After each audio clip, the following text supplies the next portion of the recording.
My name is Iris Ousley, and I'm 34 years old. Last month, my sister was wheeled into my emergency department on a backboard, and my mother didn't recognize the doctor walking toward her. She was too busy begging that doctor to save her daughter. She had no idea she was begging me. To understand why my mom grabbed my dad's arm hard enough to leave bruises that night, you have to go back 5 years. To the lie my sister told, the call that ended everything, and the part none of them ever knew I'd already become. Welcome back to Hidden Family Revenge. This is the channel for the quiet ones who finally get heard, stories about boundaries, betrayal, and the moment the truth walks through the door on its own 2 feet. If you've ever been the person nobody believed, stay with me to the end. Drop a comment and be sure to subscribe. The night my sister came in, I had already run 2 codes and a stabbing. That's a slow Tuesday for me.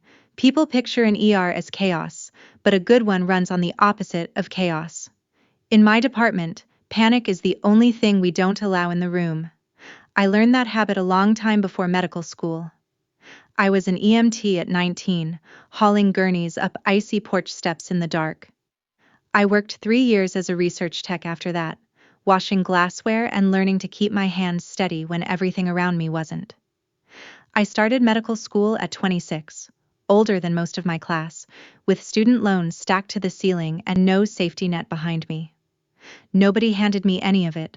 I took 30-hour shifts and a second job and a quiet kind of stubbornness, and I built a life 1 brick at a time. The staff that night moved around me like a current finding its banks. Renata, my charge nurse, called out beds without looking up. A resident asked me about a potassium level, and I answered before the question finished.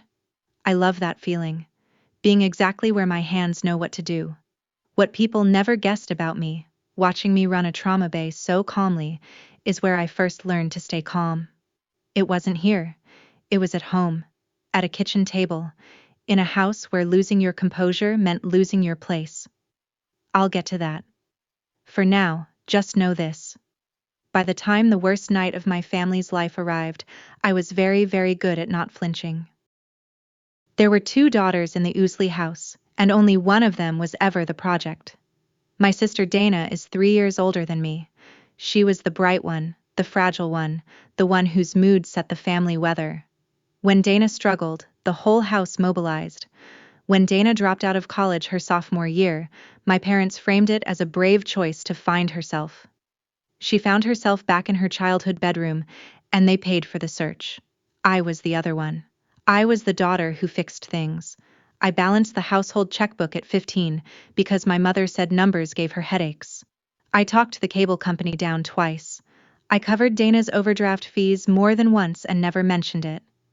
When I got into a science magnet program, my mother's response was, "Dana needs us more than you do, Iris. You've always been fine." She said it the way you'd remark on the weather. I think that was the moment I understood the rules. In my family, being fine was not a compliment. It was a permission slip. It meant you could be left at the curb, skipped over, handed the bill, because surely you'd manage, you always did.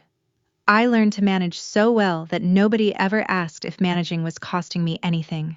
It was. I just paid it quietly, the way I paid Dana's overdrafts.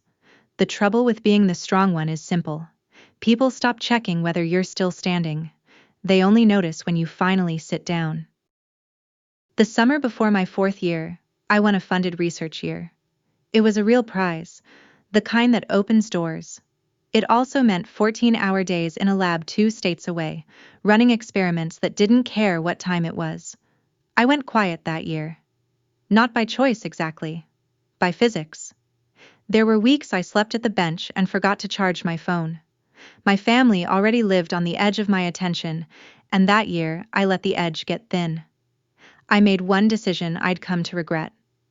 I asked Dana to pass along my news. "Just tell Mom and Dad I'm heads down in research," I told her. "I'll call when I surface."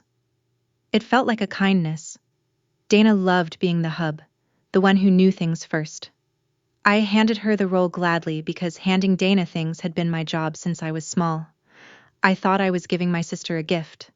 I was handing her a key, and I gave it to the one person who'd been waiting her whole life for a door she could lock behind me. I didn't know that yet.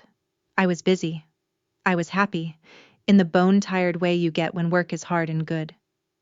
I'd call home every few weeks and hear my mother sound oddly clipped, my father oddly silent, and I'd chalk it up to my own distraction. People who are drowning rarely notice the shore moving away. They think the problem is the water. Before the research year, there was the white coat ceremony. It's a small ritual that means everything to a medical student. You walk across a stage and someone slides a short white coat onto your shoulders, and for the first time a stranger pins a badge to your chest with your name on it. Mine was a flimsy laminated student ID, Iris Ousley, medical student, and I held it that morning like it was made of gold. I remember thinking, one day, this will say, Doctor. I bought 2 extra tickets for the family seating. I drove out at 6 a.m. to set programs on the 2 seats I'd saved, third row, on the aisle so my parents wouldn't have to climb over anyone. My mother had told me Dana wasn't feeling well, but I told myself they'd come anyway. They didn't. I walked across that stage and looked out at 2 empty chairs with my parents' names written on folded cards, and a stranger pinned my badge to my coat, and I smiled because that's what you do. Afterward, I sat down in one of those empty chairs and ate the cafeteria sandwich I'd packed, alone, in a borrowed white coat. Here's the part that matters. I didn't fall apart. I finished my sandwich, drove back to the library, and studied until the building closed. 2 empty chairs. I told myself it was just one ceremony. I told myself a lot of things that year, and most of them were ways of not counting how many seats my family kept choosing not to fill. People assume the quiet daughter is the soft one. They're usually wrong. The spring before everything broke, Dana called me with a familiar tightness in her voice. She wanted me to co-sign a loan. $11,000, she said, just to consolidate some cards. Just temporarily, just until she got back on her feet. I'd heard every version of that sentence for 15 years. I was a medical student living on loans and ramen, and I knew exactly what co-signing meant. It meant my name on her debt and my credit in her hands. I said no. Not cruelly. I said, I love you and I'll help you build a plan. I won't sign my name to your bill. There was a silence on the line that I now understand was a door closing. You think you're better than us, Dana said. You always have. I told her that wasn't true, that wanting a boundary isn't the same as wanting distance. She hung up. I sat there feeling like the villain in a story I hadn't agreed to be in. I want you to remember this moment, because it's the hinge the whole thing swings on. I said no to my sister about money, exactly once, gently, with an offer to help attached. 3 weeks later, she would pick up the phone and rewrite me into someone my parents could finally throw away. I didn't see it coming. But the fuse, the real one, was lit the night I kept my name off her loan and refused to apologize for it.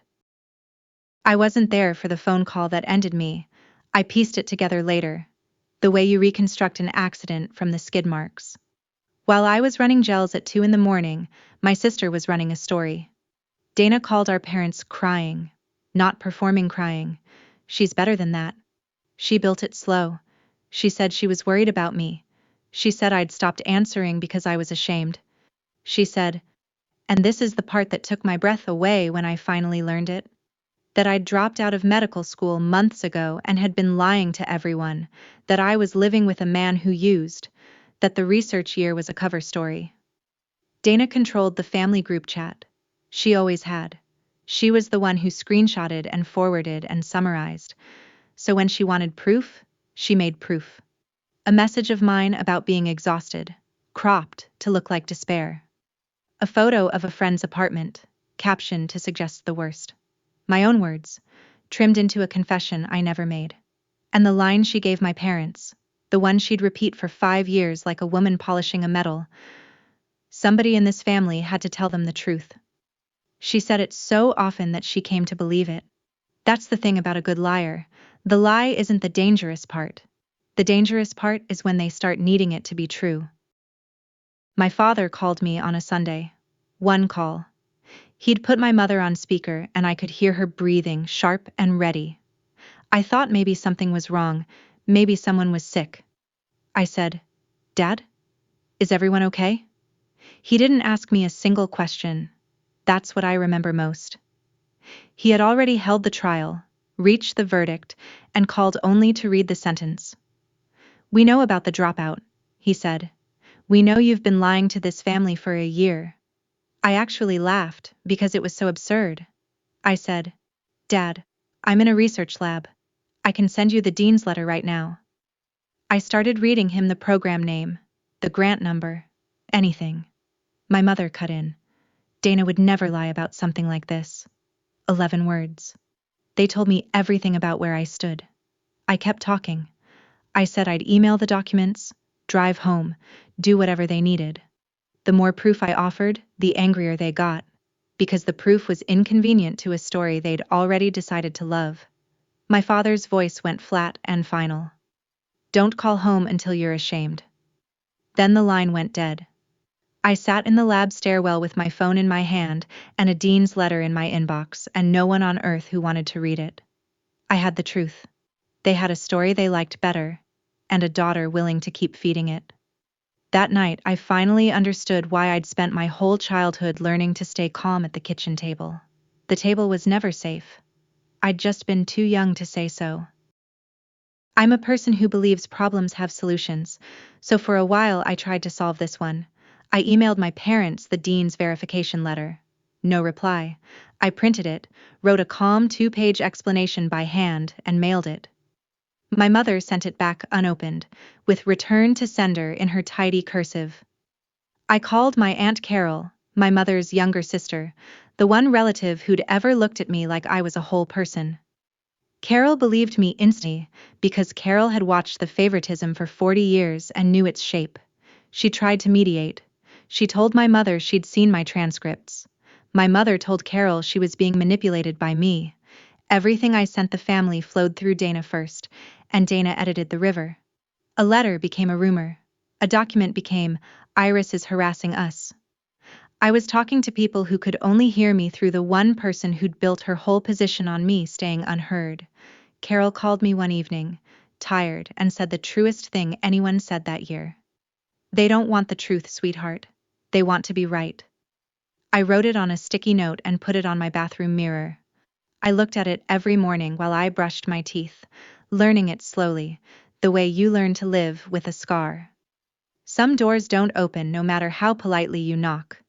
The hardest lesson of my 20s was figuring out which doors those were, and when to stop bloodying my knuckles against them. That winter, I made a decision, and I want to be clear that it was a decision and not a collapse. I stopped explaining myself. I closed the laptop on the unsent emails. I took the sticky note off the mirror, not because I'd given up, but because I'd finally learned what it said. You cannot argue someone out of a story they need to believe. So I stopped trying, and I poured every ounce of that energy somewhere it would actually grow, into the work. I aced my boards. I matched into emergency medicine. I treated the lab and the wards like the family I'd been told I didn't have. I stopped grieving the people who'd left and started building with the people who stayed. If you've ever had to prove you were a good person to someone who kept the receipts hidden, you already know the exact weight of this kind of silence. It isn't surrender, it's strategy. Comment. I know if you've carried it, and subscribe. Because I promise you, the door swings the other way later and you'll want to be here when it does. The strange gift of being thrown away is that you stop performing for the people who threw you. I went quiet. My family mistook it for surrender. It was the sound of someone finally putting down a weight she'd been told was hers to carry, and walking off to build a life with her hands free. Residency is where I became myself. Emergency medicine is 3 years of being handed the worst night of strangers' lives and learning to make it better. It suited me. It turns out the kid who kept the family calm at the kitchen table grows into a doctor who keeps the room calm when the monitors scream. I worked under a program director named Dr. Helen Brandt, a woman in her 60s with reading glasses on a chain and zero patience for excuses. Helen saw me. She pushed me into procedures, vouched for me, told me once over bad coffee that I had the steadiest hands she'd trained in a decade. I nearly cried into the coffee. Praise was a foreign language, and she spoke it fluently. The first time the overhead system called my name, I was a second-year resident. The speaker crackled and said, "Dr. Ousley to the trauma bay." I stopped in the hallway for one full second and almost looked around for someone else because surely they didn't mean me, they meant me. I started walking, and something in my chest stood up straight for the first time in years. My family had spent that year telling each other I was a failure hiding in the dark. Meanwhile, a hospital was paging me by a title I'd earned with my own two hands. I didn't have parents in the audience anymore. I had Helen, and a team, and a name on the overhead. Some nights, that was more family than I'd had in the house I grew up in. I graduated residency on a bright June morning in a rented auditorium that smelled like floor wax and lilies. This time, I didn't save anyone's seats. That sounds like a small thing. It was the opposite of small. 3 years earlier, at the white coat ceremony, I'd driven out at dawn to set programs on 2 chairs for parents who never came. This time, I bought exactly the tickets I needed for the people who'd actually show up. Theo, who I'd married by then, and Helen, and 2 friends from my class. There happened to be 2 empty chairs at the end of our row anyway, the way there always are at these things, and I caught myself looking at them. For a second the old reflex twitched, the urge to grieve the absence. Then it passed, and I felt something I hadn't expected. Nothing. Not numbness, peace. I had stopped keeping the seats warm. I didn't save them seats this time, and that was its own kind of graduation, bigger than the diploma in my hand. Helen leaned over as they called my name and whispered, "Go get it, doctor." I walked across the stage and the dean shook my hand, and somewhere in a town 2 states away, my parents were going about a Saturday with no idea their failure daughter had just become a board-eligible emergency physician. I didn't need them to know. That was the difference 5 years makes. You stop building your life as a message to the people who left, and start building it as a home for the people who stayed. I met Theo at a fundraiser I didn't want to attend. He teaches high school biology and laughs with his whole face and has never once tried to fix me. I want to be honest about something, because these stories love to pretend a man saved the heroine. Theo didn't save me. I'd already saved myself by the time he showed up. He just made the rebuilt house warmer. He doesn't have money or status to lend me. He has a teacher's salary and a beat-up Subaru, and a way of saying, "You don't owe them anything," that I believed, because he never needed me to. We married small, in a botanical garden, on a Saturday in October. I didn't invite my parents. I did quietly leave the family table at the reception set the way tradition says, and there were 2 empty chairs there, where parents sit. The photographer caught one shot of that table, the linen perfect, the chairs pushed in, nobody in them. When the proofs came back, Theo asked if I wanted that photo gone. I said no. Leave it. It's a fact, not a wound. Here's a detail I'd learn the meaning of much later. Dana sent a wedding gift.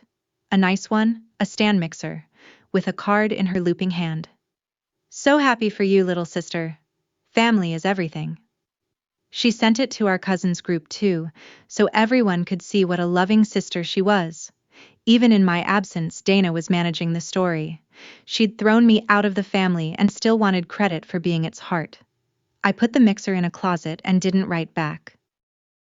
About a year ago, Aunt Carol called me on a Tuesday and said she had something to send me, and that I could do whatever I wanted with it. An hour later, my phone buzzed with a folder of screenshots. They were the original family group chat from 5 years before. The real one, before Dana cropped and curated it for my parents. Carol had been added to that chat for a single week to coordinate a relative's funeral, and her phone had quietly backed up everything. I sat at my kitchen table and read it all once, start to finish. There it was, in timestamps. My actual message. "Heads down in research this year, I'll surface in spring. Love you guys." Dana's reply to me, warm and normal. And then, in a separate thread to our parents that Carol had also captured, Dana building the other story brick by brick. "I think Iris is in trouble. I don't want to scare you, but she made me promise not to tell." Watching a lie get assembled is a strange thing. It's so ordinary. It's just a person typing, choosing each word to land. I understood, reading it, that my parents had been handed the truth and the lie at the same time and had reached past the truth to grab the version that confirmed what they already felt about me. I had the whole story now, in my hands, forwardable to anyone, and I closed the laptop. I didn't send it to a single relative. I didn't post it. Knowing was enough. I'd spent 5 years learning that being right and being believed are different things, and that you can hold one without ever getting the other. So I held it, quietly, and I went back to work, carrying a truth I had decided, all on my own, that I would never need to prove. The badge came in the mail in a stiff cardboard envelope, the way the most important things sometimes do. I'd finished residency, passed my boards, and signed on as an attending at Scioto General in Columbus. I opened the envelope at my kitchen counter and there it was, heavier than the laminated student ID I'd held a lifetime ago. Iris Ousley, MD, Emergency Medicine. I held it the same way I'd held the first one, but the weight had changed, and so had I. 6 months later, they made me assistant medical director of the department, and a new badge arrived with the title added underneath my name. I clipped it to my scrubs and looked at myself in the locker room mirror and thought about a folded program on an empty chair. One day this will say doctor, I'd told myself. It said more than that now. It said I was the one who built the schedule, the one who ran the room, the one residents got paged to back up. The girl who'd been told to call home only when she was ashamed had become a person other people called when everything was on fire. I didn't feel triumphant about it exactly. I felt steady. I'd stopped needing the badge to mean something to my family. It meant something to me, and to the patients who'd never know my name but would walk out alive because of the steadiness I'd learned at a kitchen table where it was never safe to fall apart. That's the quiet revenge nobody films. You become exactly who they swore you'd never be, and you do it without them watching. While I was building, the Ousley house was holding still. I knew the broad strokes from Aunt Carol, who'd kept one careful foot in both worlds for my sake. Dana never did get back on her feet. The loan I wouldn't co-sign got signed by my parents instead, and then another after it. And the money flowed the way it always had, toward the daughter who needed it, away from the daughter who managed. Dana moved back home for a stretch, then out, then back. She drove a lot for a delivery app to make rent. Long shifts, tired hours, the kind of driving that catches up with a person. My mother defended her through all of it. Carol told me that at a family dinner my mother had said lightly over the green beans, "At least Dana never abandoned us." I let that sit in my chest for a while. The daughter who'd lied them into cutting me off was the loyal one. The daughter who'd been thrown away was the abandoner. That's not a misunderstanding. That's a system. And the system needed me to be the villain so that everyone else could keep their roles. I didn't argue with it anymore. I'd learned that you can't reason with a story that's doing a job for the people telling it. So I lived my life 2 states and 1 universe away, ran my department, came home to Theo, and let the Ousleys keep the version of me they preferred. I thought that was the end of it. I really did. I'd made my peace with never seeing them again. The universe, it turns out, had a different appointment on the calendar. It was a Tuesday in March, a little after 9 at night, and I was the attending running the board. We'd cleared the early rush. I was charting at the station with a lukewarm coffee when Renata, my charge nurse, pressed a hand to her earpiece and looked up. "Heads up," she said. "Medics calling in a multi-vehicle on the interstate. 3 coming, 1 critical." I did what I always do. I called it out, assigned beds, made sure trauma surgery had a warning and the blood bank was awake. This is the part of the job that feels like conducting. You set the room before the music starts.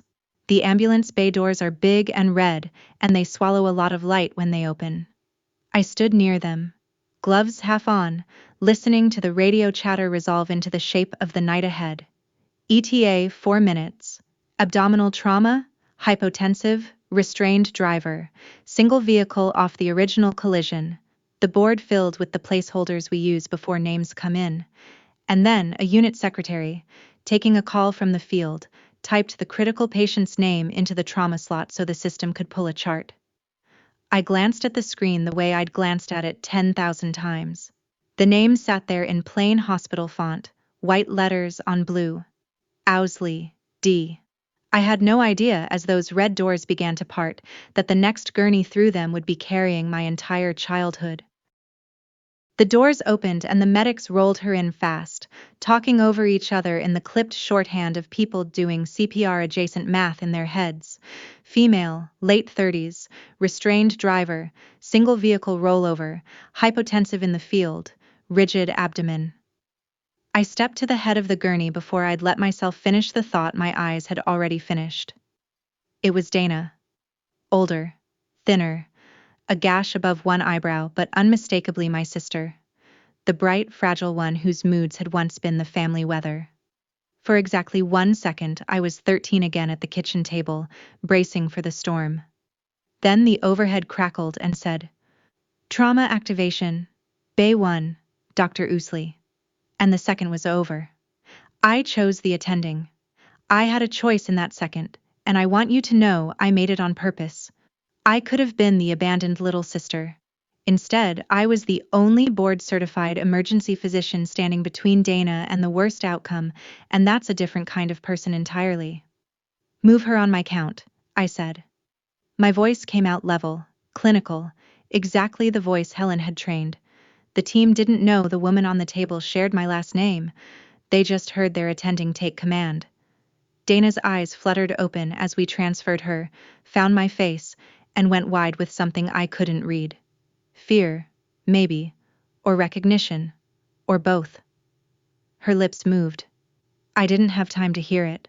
There was a body in front of me that was failing, and for the next several minutes, that was all she was allowed to be. Here's something the dramas get wrong. A doctor is not supposed to treat her own family.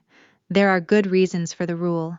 Your judgment bends around the people you love, or the people you don't. And a patient deserves a clear-eyed physician, not a daughter with 5 years of history in her hands. The medical ethics code is plain about it. We generally don't treat our own. But it carves out one exception, and I was standing inside it. In an emergency, when no other qualified physician is immediately available, you don't hesitate. You stabilize. You keep the person alive until you can hand them to someone whose hands aren't shaking with anything. Mine weren't shaking. But I knew the rule, and I knew myself, so I did the disciplined thing out loud. "Page trauma surgery now, and get me the second attending," I told Renata. "This patient is my sister. I'll stabilize her, and then I'm stepping back." Renata's eyes flicked to mine for half a second. Just half. And then she nodded and made the calls. I noted the relationship in the chart. I did everything the way I'd have wanted any physician to do it for anyone I loved, which, in that strange moment, Dana technically still was. People think revenge looks like withholding. It doesn't. The most powerful thing I did that night, before I'd said a single word to my parents, was follow the rules exactly. Because the rules were the one thing my family had never once given me, and I had to become a person who lived by them anyway. We worked her hard. 2 large-bore IVs, type and cross 4 units, a fast exam that lit up with free fluid where free fluid should never be. Her belly was rigid, her pressure was in the basement, and somewhere inside her something was bleeding that needed an operating room. I ran it the way I run everything, in short, flat sentences that leave no room for panic. "Pressure's dropping. Open the second line. Where's my surgeon?" The trauma team materialized at the door, gowning up. Dana drifted in and out, the way trauma patients do, surfacing on a wave of adrenaline and sinking again. On one of those surfacings, her eyes found mine over the mask, and they widened, and she started to cry in the helpless way of someone half sedated and fully afraid. "Iris," she said, slurring. "Iris, somebody had to tell them the truth." There it was. The line she'd carried for 5 years like a medal, falling out of her, now not as a weapon but as a confession, mumbled to the one person it had been used against, in a room where she couldn't have stopped it if she'd tried. I didn't flinch. I adjusted her oxygen and said, "Don't talk. Save your strength." My sister was finally telling the truth, and she was too far under to know she was doing it. I'd waited 5 years to hear her admit it. I heard it while I was keeping her alive. If you'd told me that's how it would happen, I wouldn't have believed you. Life doesn't hand you your moments wrapped the way you imagine them. It hands them to you mid-shift, gloved to the wrist, with your own hands holding the line. While I worked, the front of the department was coming apart in the way I'd seen 1,000 times from the other side. My parents had been called by the police, had driven the 40 minutes from their town white-knuckled, and had come through the sliding doors at a run. I didn't see it, Renata told me after. My mother reached the desk first, breathless, gripping the counter. Our daughter. They brought in our daughter, please. Where's the doctor in charge? My father stood behind her, gray-faced, useless with fear. They didn't know the doctor in charge. They couldn't have.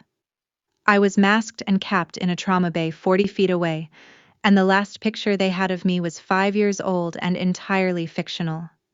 Renata, who is kinder than the job usually allows, took my mother gently by the elbow. The trauma team is with her now. The attending will come out to update you. Please, wait in those chairs. And she pointed at the row of waiting room chairs along the wall, the molded plastic kind every hospital owns. My parents sat down in them. 2 chairs. My mother and father, side by side, hands clenched, waiting for news from a doctor whose name they had spent 5 years scrubbing out of their lives. I think about the symmetry of it sometimes, and it still stops my breath. For 5 years I'd stared at chairs they refused to sit in. Now they sat in a hospital's chairs, begging a stranger for mercy, and the stranger was the daughter they'd left those other chairs empty for. We got Dana stable enough to move. Pressure responding. Lines in. Surgery ready upstairs. There's always a strange pocket of quiet right after the storm of a resuscitation, when the patient is packaged and the team exhales, and you peel off the outer gloves. I stood in that pocket, and knew that just past the doors, in 2 plastic chairs, sat the people who'd told me to come home, only when I was ashamed. They had no idea the door was about to open. They were about to learn who'd been keeping their daughter alive. I want you to sit in this with me for a second, because if your stomach is in a knot right now, you understand this story in your bones. Picture being the one they erased, walking out to face the people who erased you, not to win, not to gloat, but because it's literally your job to update the family. If you've ever rehearsed a confrontation for years and then had it arrive on an ordinary Tuesday with no script, comment, "I felt this," and stay with me, and subscribe, because what happens when that door opens is the whole reason I'm telling you any of this. I pulled off my gloves. I straightened my badge without thinking about it, the way you tuck in a shirt. And I walked toward the doors, and the 2 people in the plastic chairs looked up, expecting a stranger. I could have sent someone else. That's the truth I sat with for the 3 steps it took to reach the doors. There were other people who could have walked out and said the words, "She's stable, she's going to surgery." A resident. The second attending. Renata. I had every reason to hand it off and stay invisible, to spare myself the scene, to let my parents hear the good news from a face that meant nothing to them. I almost did. Then I realized that hiding would have been its own kind of performance. The abandoned daughter, still managing the family's comfort, still arranging her own absence so no one would feel awkward. I'd done that for 30 years. I was done. I wasn't going to walk out there to win, and I wasn't going to walk out there to hide. I was going to walk out there because a family was waiting for an update on a critical patient, and updating them was the job of the attending of record. And that was me. That's the whole thing about doing it right. You stop choosing your actions based on what they'll do to the people who hurt you. You just do the next correct thing, calmly, and let the chips land where the truth puts them. So I didn't rehearse a line. I didn't fix my face into anything. I reached up and slid my mask down off my chin, and the fluorescent hallway light caught the laminate of the badge clipped to my chest, and I pushed through the doors into the waiting room where my mother and father sat. The waiting room was half empty and too bright, the way they always are at that hour. My mother was leaning forward in her plastic chair, hands knotted, eyes fixed on the doors, ready to leap at whoever came through with news of her daughter. My father sat beside her, smaller than I remembered, his shoulders curved in. I stopped a few feet in front of them. For a moment they saw only a doctor, green scrubs, a stethoscope, the badge catching the light. My mother started to rise. "Doctor, please, our daughter, Dana Ousley, is she?" And then she stopped. She stopped the way you stop when a familiar face surfaces in a crowd, when the brain runs ahead of the eyes and refuses the math, then does it anyway. Her gaze had snagged on the badge. White letters under the hallway fluorescents, clipped to the chest of the doctor in charge of her daughter's life. Iris Ousley, MD Emergency Medicine, Assistant Medical Director. I watched her read it. I watched her read it again. I watched her eyes climb from the badge to my face and finish the equation she'd spent 5 years insisting could never be true. The failure, the dropout, the shame. Standing in front of her in a doctor's coat, with her daughter's life in those steady hands. Her mouth opened. No sound came out. And beside her, my father's head came up slow, and his face did something I'll spend the rest of my life trying to describe. What I remember most is how quiet I stayed. I'd imagined this moment for 5 years, and in every version I said something. A speech, a list, the whole crime laid out. Standing there, I didn't want any of it. I had a job to do, and a patient upstairs, and these two frightened people were, for the next few minutes, simply a family that needed an update. So I gave them one, in the same voice I'd use for any family. "Your daughter is stable," I said. "She has internal bleeding from the crash. We've controlled it for now, and the surgical team is taking her up to the operating room. She's in good hands." My mother made a sound I'd never heard her make. Her hand shot out and clamped onto my father's forearm, and her fingers dug in so hard that later, in the surgical waiting room, my Aunt Carol would notice the 4 little bruises blooming above his wrist and ask what happened. My mother grabbed my father's arm so hard it left bruises. "Iris," my mother whispered. "Iris, you're a..." She couldn't finish it. The word was doctor, and she couldn't say it, because saying it meant the story had been a lie the whole time, and she'd built 5 years on it. My father said nothing. He stared at the badge like it was a thing that might disappear if he blinked. And me? I stayed level. I didn't raise my voice. I didn't tell them what they'd cost me.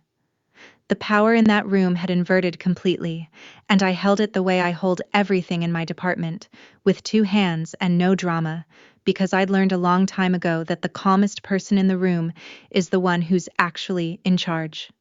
They were unraveling. I was steady.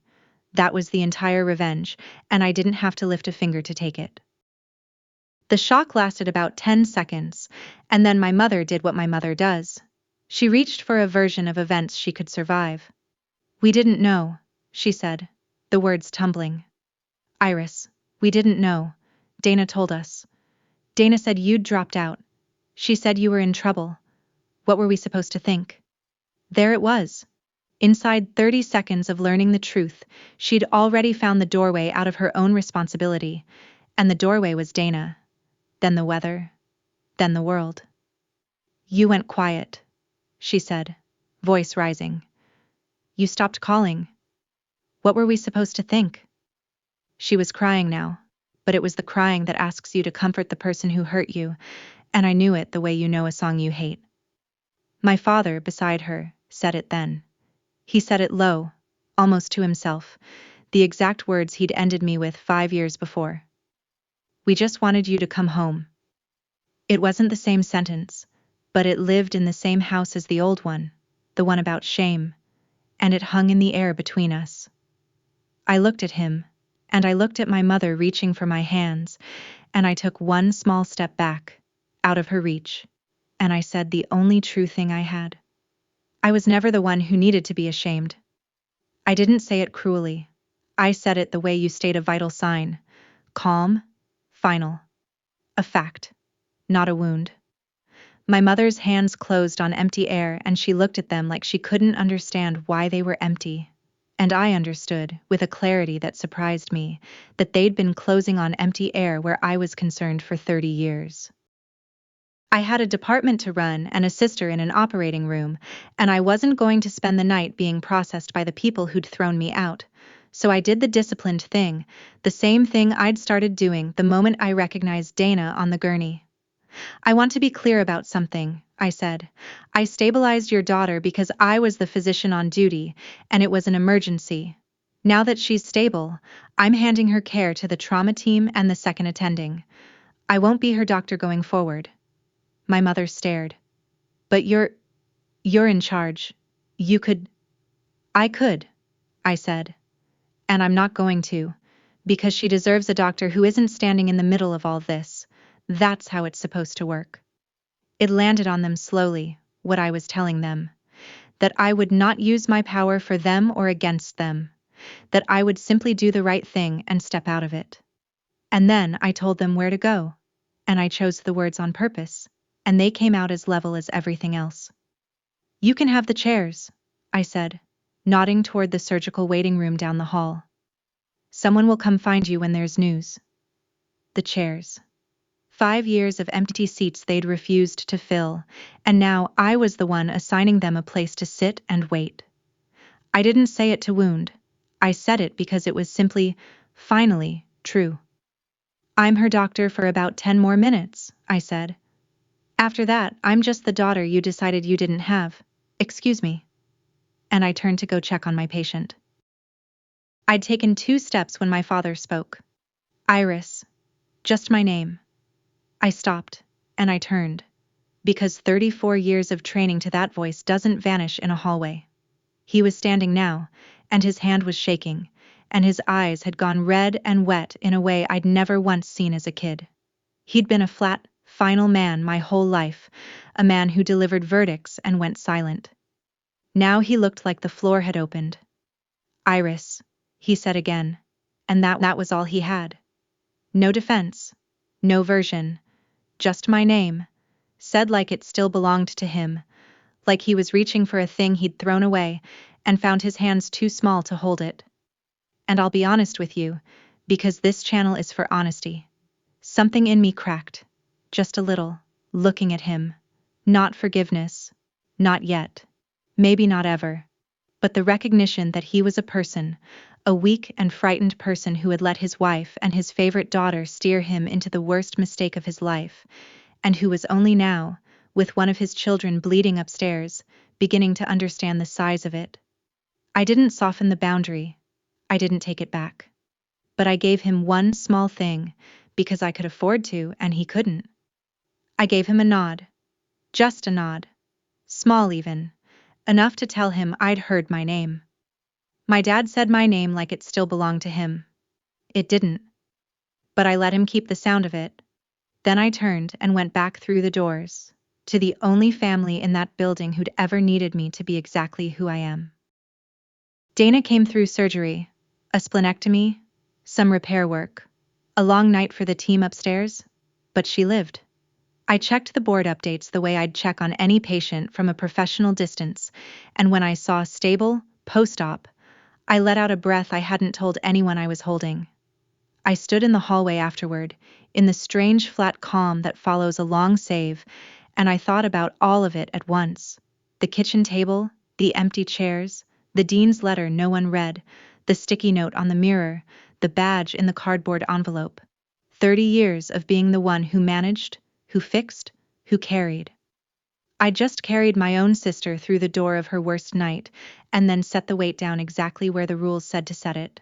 I didn't pick it back up.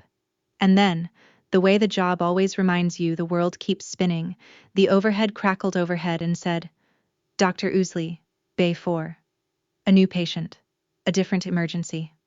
My name, called out plain across the department my family had spent 5 years pretending I never reached.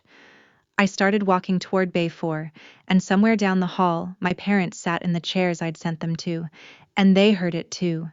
My name, said by a hospital, with the title they couldn't say themselves. I didn't look back to see their faces. I didn't need to. I had a patient waiting, and a life that fit me, and a name that finally got called in all the rooms where I used to get left out. That's the thing, nobody warns the people who throw you away. You don't disappear. You just get paged somewhere that wanted you. Dana texted me from her hospital bed 2 days later. It was a long message, and I read it once. Half of it was apology, and half of it was the old machinery. I was scared. I never meant. You have to understand the position I was in. Even flat on her back with a fresh scar, she was still managing the story, still arranging herself as the one who'd had no choice. I noticed she never once wrote the word lie. I didn't write back a paragraph. I wrote, "I'm glad you're going to be okay. I mean that." And I left it there, because it was true, and because I no longer needed her to confess for me to know what I knew. My mother called 11 times over the next week. I let them go to voicemail. Then I sent one message to both my parents. I'm not closing the door for good, but if there's ever a relationship again, it starts with the truth. Out loud. All of it.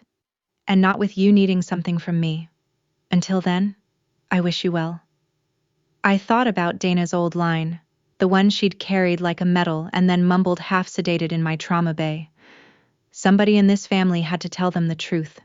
She'd been wrong about everything except that sentence. Somebody did have to. It just turned out the truth didn't need a messenger after all. It walked into a waiting room on its own 2 feet, wearing a badge, and said, "Your daughter is stable," and everyone in the room finally saw it. I didn't have to send a single screenshot. I just had to become someone they couldn't unsee. I still think about those 2 empty chairs sometimes. The ones at the white coat ceremony, with my parents' names on folded cards, that I drove out at dawn to set. For years I thought of them as the measure of something missing in me, proof of a seat I couldn't get filled. I don't see them that way anymore. Those chairs were never empty because of anything I lacked. They were empty because 2 people chose, again and again, not to sit down in my life. That was their choice to make, and their loss to carry. The night Dana crashed, the chairs finally got filled, by the same 2 people, in a hospital hallway, waiting on the daughter they'd left the seats empty for. Some symmetries you couldn't write. You can only live long enough to watch them close. Here's what 5 years of silence taught me. You don't owe your worth to the people who profited from doubting it. You just keep quietly becoming the person they'll one day need, and you let the truth do its own walking, in its own time, through whatever door it chooses. That's my story. 1 lie, 2 empty chairs, and a badge that finally said my name out loud. If someone ever rewrote your story to make themselves the hero, take this as your sign. Keep building quietly and let the truth walk in on its own. If this reached you, send it to someone who needs to hear it tonight. Drop a comment, hit subscribe, and I'll see you in the next one.